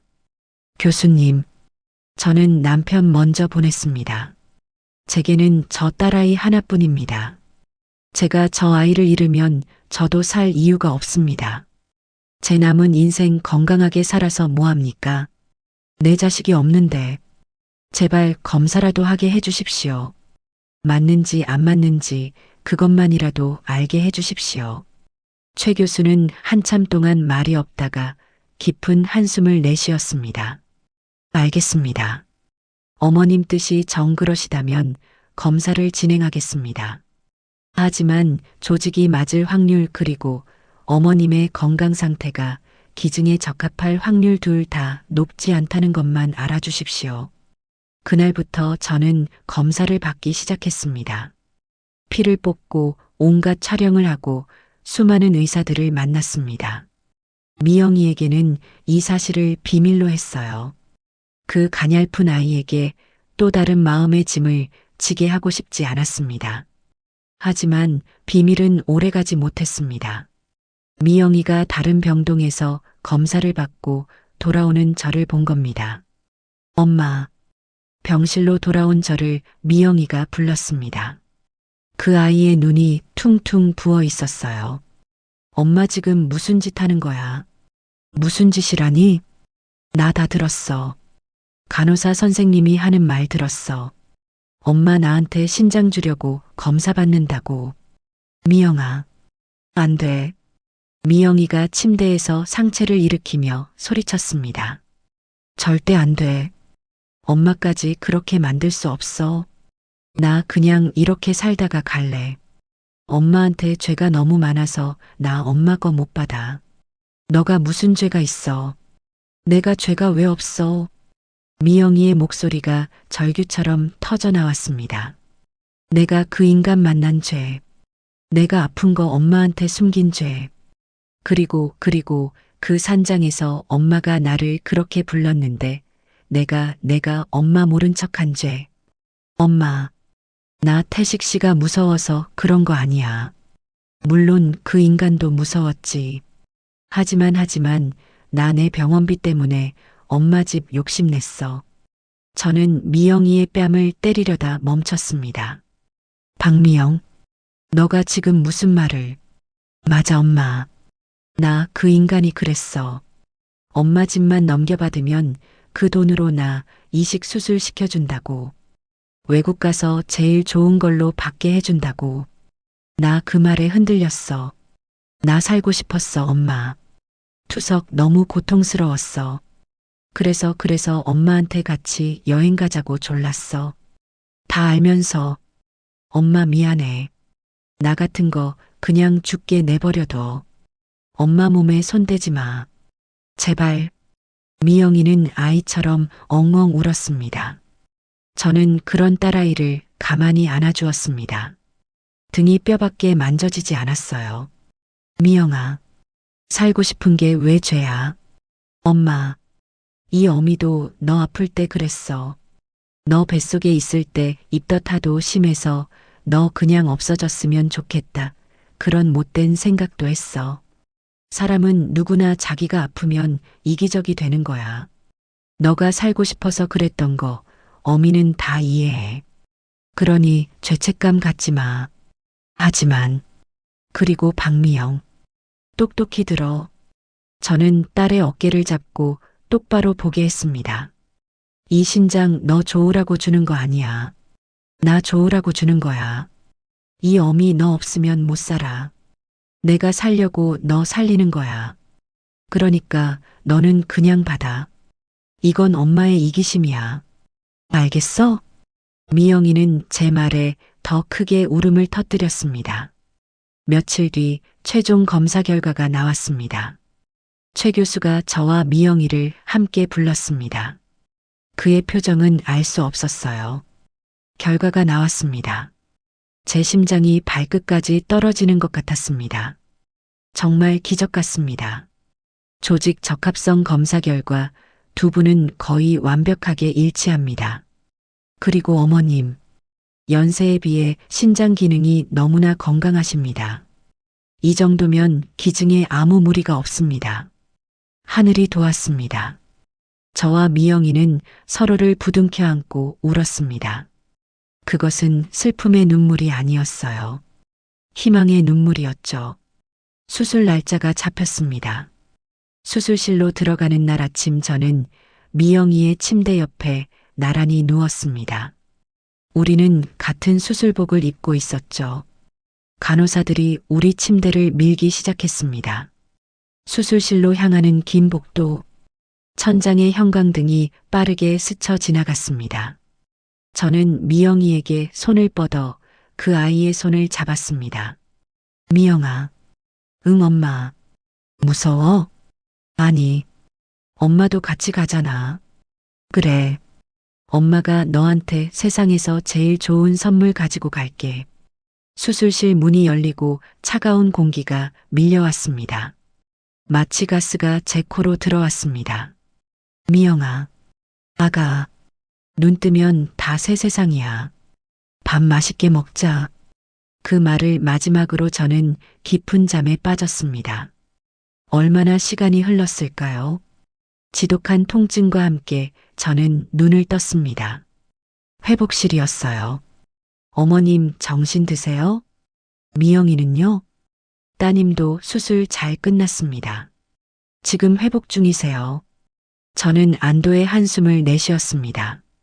배가 찢어질 듯 아팠지만 그 통증마저 감사했습니다. 수술은 성공적이었습니다. 제 몸의 일부가 제 딸아이의 몸속에서 다시 뛰기 시작했습니다. 며칠 뒤 미영이와 저는 같은 병실로 옮겨졌습니다. 미영이의 얼굴이 달라져 있었어요. 늘 창백하고 검푸르던 그 얼굴에 맑은 혈색이 돌기 시작했습니다. 엄마 고마워. 됐다 마. 나 이제 정말 잘 살 거야. 엄마가 준 두 번째 목숨이잖아. 정말 고마워. 저는 딸아이의 손을 잡았습니다. 제 배에는 긴 흉터가 남았고 제 딸의 배에도 같은 흉터가 남았습니다. 그것은 상처가 아니었어요. 우리 모녀를 다시 하나로 이어준 끈이었습니다. 저는 제 모든 것을 잃었지만 제 딸의 생명을 다시 얻었습니다. 병원에서의 길고 지루한 회복 기간이 끝났습니다. 저와 미영이는 드디어 퇴원 허락을 받았죠. 병원 문을 나서는데 가을 햇살이 눈부시게 쏟아졌어요. 그 지옥 같던 여름을 보낸 것이 마치 딴 세상 일처럼 아득하게 느껴졌어요. 병원 앞에는 김영훈 변호사가 차를 가지고 기다리고 있었습니다. 여사님, 미영 씨, 축하드립니다. 이제 정말 새 출발이십니다. 변호사님, 그동안 정말 고생 많으셨어요. 제가 한 일이 뭐가 있습니까? 두 분이 다 해내신 거죠. 김 변호사는 웃으며 차 문을 열어주었습니다. 이제 어디로 가면 됩니까? 제가 묻자 미영이가 저를 쳐다봤습니다. 우리에게는 이제 돌아갈 집이 없었으니까요. 제 남편과 살던 그 집은 이미 팔려서 미영이의 치료비와 수술비로 다 들어갔습니다. 변호사님, 혹시 남은 돈이 있긴 합니까? 물론입니다, 여사님. 김 변호사는 운전을 하며 말했습니다. 그 집 한 돈 그리고 여사님 예금 전부 합쳐서 신탁을 만들었죠. 지난 몇 달간 병원비로 정말 어마어마한 돈이 나갔습니다. VIP 병실 이용료부터 수술비 약값까지요. 하지만 다행히 여사님 재산이 생각보다 많았습니다. 모든 병원비를 정산하고도 돈이 꽤 남았습니다. 그 돈은 여전히 박미영 의료지원 신탁에 묶여 있습니다. 그 돈으로 미영 씨가 평생 먹어야 할 면역 억제제 약값과 정기 검진 비용을 충당할 겁니다. 그리고 남은 돈의 일부로 거처를 마련했습니다. 김 변호사가 말했습니다. 미영 씨의 주거 안정도 의료 지원의 일부로 보아야 한다는 법원의 허가를 받았습니다. 환자의 회복에는 깨끗하고 안정된 집이 필수적이니까요. 차는 서울 외곽의 한적한 동네로 접어들었습니다. 햇볕이 잘 드는 작은 빌라 앞에 차가 멈췄죠. 여기입니다. 1층이었습니다. 병원을 자주 다녀야 하는 우리를 위한 배려였죠. 집은 작았습니다. 방 2개 작은 거실 그리고 깨끗한 부엌. 예전에 우리가 살던 그 넓은 집에 비하면 초라했지만 제 눈에는 이 세상 어떤 궁전보다 따뜻하고 아늑해 보였습니다. 엄마, 미영이가 거실 창문을 열었습니다. 창밖으로 작은 화단이 보였어요. 여기 너무 좋다. 햇빛이 잘 들어와. 그래, 여기서 우리 다시 시작하자. 우리의 두 번째 인생은 그렇게 시작되었습니다. 모든 것이 새로웠죠. 특히 먹는 것이 중요했습니다. 이식 환자는 면역력이 약해서 아무거나 먹을 수 없었어요. 그리고 저염식, 신장에 무리가 가지 않도록 아주 싱겁게 먹어야 했습니다. 저는 매일 아침 시장에 가서 가장 신선한 채소를 사왔습니다. 그리고 미영이와 함께 요리를 했죠. 엄마 이건 좀 짠 것 같아요. 미영이가 국 맛을 보더니 말했습니다. 뭐가 짜? 이 정도는 먹어야 사람이 힘을 쓰지. 아니야. 의사 선생님이 싱겁게 먹으라고 했어. 물 더 부어야 해. 너는 이게 싱겁니까? 에이 맛도 없는 거. 우리는 그렇게 티격태격했습니다. 하지만 그 모든 순간에 웃음이 묻어나왔습니다. 남편이 살아있을 때도 이렇게 딸과 마주 앉아 밥을 먹어본 적이 없었던 것 같아요. 우리는 잃어버렸던 시간을 다시 채워가고 있었습니다. 어머님, 제가 정말 큰 실수를 했습니다. 제정신이 아니었습니다. 어머님께서 지적하신 대로입니다. 누추한데처럼 문장이 끝났는데도 마침표 대신 쉼표를 찍는 병신 같은 짓을 했습니다. 그리고 복수를 다 했냐고요. 처럼 물음표를 써야 할 곳에 마침표를 찍는 말도 안 되는 실수를 반복했습니다. 어머님의 명확한 지시를 또 어기고 대본의 수준을 제가 다 망쳤습니다. 정말 죄송합니다. 지적하신 10장 후반부를 모든 쉼표와 마침표, 물음표를 바로잡아서 처음부터 다시 올리겠습니다. 1년이 지났습니다. 미영이는 몰라보게 건강해졌습니다. 창백하던 뺨에 드디어 붉은 혈색이 돌았죠. 매달 병원에 검진을 받으러 갔는데 의사 선생님이 매번 놀라셨습니다. 어머님 신장이 아주 제 기능을 잘하고 있습니다. 교과서적인 회복 속도네요. 미영 환자도 관리를 너무 잘해주셨네요. 미영이는 집에서 작은 일을 시작했습니다. 몸에 무리가 가지 않는 인터넷으로 꽃꽂이 강의를 하는 거였죠. 저는 그 작은 화단에 상추와 깻잎을 심었습니다. 우리 딸 약이 되는 채소 먹여야 하니까요. 그날 김영훈 변호사에게서 오랜만에 연락이 왔습니다. 모든 법적 절차가 완전히 마무리되었다고요. 마지막 서류 정리를 위해 우리 집에 들렀죠. 미영이는 그때 거실 창가에서 강의용 꽃을 다듬고 있었어요. 아이고 변호사님, 어서 오세요. 누추한데. 여사님 누추하다니요. 이렇게 볕이 잘 들고 따뜻한 집은 처음 봅니다. 김 변호사는 꽃향기를 맡으며 미영이를 보고 환하게 웃었습니다. 미영 씨, 얼굴이 정말 좋아지셨습니다. 제가 알던 그 환자가 맞나 싶네요. 다 변호사님 덕분이에요. 미영이가 수줍게 인사했죠. 그 모습을 보니 제 가슴이 또 뭉클했습니다. 저는 제가 직접 키운 상추로 쌈밥을 차렸습니다. 변호사님 맛은 없어도 많이 드세요. 다 약입니다. 저염식이라 입에 안 맞으실 텐데. 감사합니다, 여사님. 이게 얼마 만에 먹어보는 집밥인지 모르겠습니다. 매일 사무실에서 시켜 먹는 밥과는 비교가 안 되네요. 이 상추 정말 답니다. 김 변호사는 정말 복스럽게 쌈을 싸서 먹었습니다. 그렇게 화기애애하게 식사를 마치고 제가 내온 식혜를 마시던 김 변호사가 서류를 꺼냈습니다. 여사님, 그리고 미영 씨, 이제 정말 다 끝났습니다. 오늘 이 서류에 마지막 서명을 하시면 두 분은 법적으로 완벽하게 자유로워지십니다. 그는 잠시 망설이더군요. 제가 먼저 물었습니다. 변호사님, 그 인간 전태식 씨 말입니다. 재판 어떻게 되었습니까? 김 변호사는 찻잔을 내려놓았습니다. 안 그래도 그 말씀을 드리려고 했습니다. 미영이의 표정이 살짝 굳었습니다. 꽃을 만지던 손을 멈추고 찻잔만 내려다봤죠. 아니요. 듣고 싶지도 않습니다. 그래도 들으셔야 합니다, 미영 씨. 김 변호사가 덤덤히 말했습니다. 재판이 끝났습니다. 그 인간 전태식 씨 10년형을 받았습니다. 10년. 생각보다 긴 형량에 저도 미영이도 놀랐습니다. 김 변호사가 말을 이었습니다. 사기 존속 협박 특수 강요 모든 혐의가 대부분 인정되었습니다.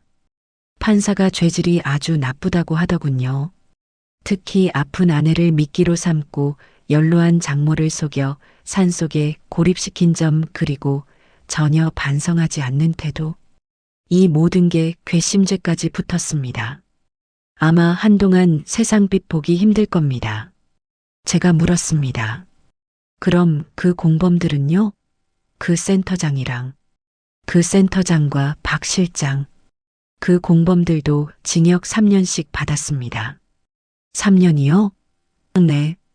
그들은 전태식 씨에게 속았다고 주장했지만 그 연수원에서 발견된 장부와 그들의 과거 행적들이 그들의 주장이 거짓임을 증명했죠. 사기 공범으로 똑같이 처벌받았습니다. 그들 재산도 다 압류되었고요. 그리고 여사님, 전태식 씨 감옥에서 나와도 끝이 아닙니다. 김 변호사의 목소리가 더 낮아졌습니다. 그 인간 감옥 간다는 소식 듣고 그 노름 비채권자들이 전부 들고 일어났습니다. 그 인간이 여사님께 합의금이라도 받아낼 줄 알고 기다렸나 봅니다. 그 채권자들이 전태식 씨 명의로 된 모든 것에 민사소송을 걸었습니다. 그 액수가 어마어마합니다. 평생 빚만 갚다가 생을 마감하게 될 겁니다. 공식적으로 신용불량자가 되었고 앞으로 그 인간 이름으로는 휴대폰 하나 개통 못할 겁니다. 완벽한 빈털털이 그 이상이죠. 미영이는 아무 말 없이 찻잔만 만지작거렸습니다. 그 인간의 완벽한 몰락 소식에도 제 딸의 얼굴은 그저 슬퍼 보였습니다. 김 변호사가 돌아가고 집안에는 무거운 침묵이 내렸습니다. 미영이는 말없이 일어나 창가 화분에 물을 주기 시작했어요. 싸 마이너스 그 물줄기 소리만 방 안을 채웠죠. 저는 그 가느다란 뒷모습을 바라보다가 미영이 옆으로 갔습니다. 미영아. 응, 엄마. 아직도 그 인간 생각나? 미영이가 물뿌리개를 내려놓았습니다. 아니, 엄마. 미영이가 저를 돌아봤습니다. 눈에 눈물이 고여 있었어요. 그 인간 생각 안 나. 그냥 내가 너무 바보 같아서. 미영아. 내가 왜 그런 인간한테 속아서 엄마까지, 엄마 집까지, 엄마 목숨까지 그렇게 만들었나 싶어서. 미영이가 바닥에 주저앉아 울기 시작했습니다. 내가 그때 엄마 말만 들었어도, 내가 그 인간 욕심에 눈이 멀지만 않았어도, 엄마가 그 끔찍한 산골까지 끌려가고 수술대에 오르고, 나 때문에 다 나 때문에. 미영아. 저는 딸아이를 일으켜 제 무릎에 앉혔습니다. 다 큰 딸이지만 제게는 아직 아기였죠.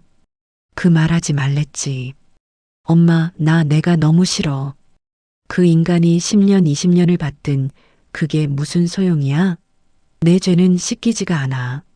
내가 엄마한테 지은 죄는. 저는 미영이의 머리를 쓸어주었습니다.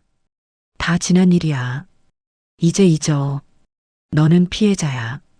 그 인간이 너의 아픈 걸, 너의 살고 싶은 마음을 이용한 거야. 미영아, 살고 싶은 게 죄는 아니야. 알겠니?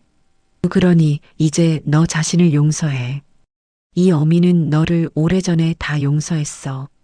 너는 내 딸이잖아. 미영이는 제 품에 안겨 한참을 어린아이처럼 울었습니다. 그날 밤 미영이가 잠든 것을 보고 저는 거실로 나왔습니다. 창밖을 바라봤습니다. 저 멀리 아파트 불빛들이 보였죠. 사람들은 제게 물을지도 모릅니다. 복수를 다 했습니까? 그 인간을 차디찬 감옥에 보낸 것이 복수였습니까? 그 인간을 평생 빚더미에 앉은 알거지로 만든 것이 통쾌했습니까? 아니요. 저는 고개를 저었습니다. 김 변호사의 말을 들었을 때 제 속이 시원했던가요? 아니었습니다. 그저 또 하나의 무거운 짐이 지긋지긋한 악연이 드디어 내려진 기분이었습니다. 제게 복수는 그런 것이 아니었어요. 복수가 만약 그 인간을 파멸시키는 것이었다면 저는 지금 행복하지 않아야 합니다. 왜냐하면 그 인간을 파멸시키기 위해 저는 제 남편의 목숨줄이었던 집을 잃었고 제 건강의 절반을 잃었으니까요. 복수가 그런 것이었다면 저는 모든 것을 잃은 패배자일 뿐이죠. 제게 복수는 파괴가 아니었습니다.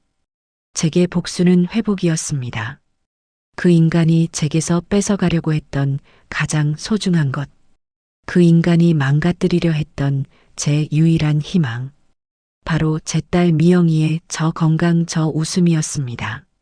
저 웃음을 되찾는 것. 그것이 제 피눈물에 대한 가장 완벽한 복수였습니다.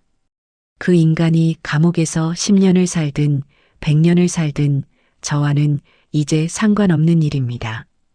그 인간이 평생 빚을 갚든 길거리에서 굶든 제 알 바가 아닙니다. 중요한 것은 그 인간의 소나기에서 그 절망의 늪에서 제 딸을 되찾아왔다는 사실입니다. 지금 제 딸은 제 심장으로 건강하게 숨을 쉽니다. 오늘 저녁에도 엄마 이 나물 싱거워. 소금 좀 하고 투덜거렸죠. 이놈의 가시나 이게 다 약이다. 하고 등짝을 때리니 아 엄마 왜 때려? 하고 까르르 웃었습니다. 그 웃음소리, 그 투덜거림, 그것이 바로 제 복수가 완성되었다는 증거입니다. 저는 제 모든 것을 잃었지만 제 세상 전부를 제 딸 미영이를 다시 얻었습니다. 그것이면 되었습니다. 저는 가끔 제 배에 남은 긴 흉터를 만져봅니다. 이 흉터는 그 지옥 같던 날들의 마지막 증거죠. 하지만 아프지는 않아요. 오히려 따뜻합니다. 이 흉터가 제 딸 미영이의 배에도 똑같이 있으니까요. 그 인간이 끊어내려 했던 우리 모녀의 인연을 하늘이 이 흉터라는 새로운 탯줄로 더 단단하게 이어준 것만 같습니다.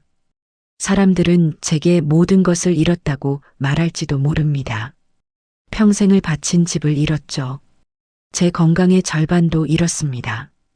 맞아요. 저는 많은 것을 잃었습니다. 그 지독한 폭풍은 제 삶의 터전을 송두리째 뽑아갔으니까요. 하지만 저는 그 빈자리에 제 딸아이의 웃음이라는 씨앗을 다시 심었습니다. 제 집을 판 돈은 제 딸의 피가 되어 돌고 제 몸의 일부는 제 딸의 몸 안에서 숨을 쉽니다. 저는 잃은 것이 아니라 가장 소중한 것을 지키기 위해 필요 없는 것들을 버린 것뿐입니다.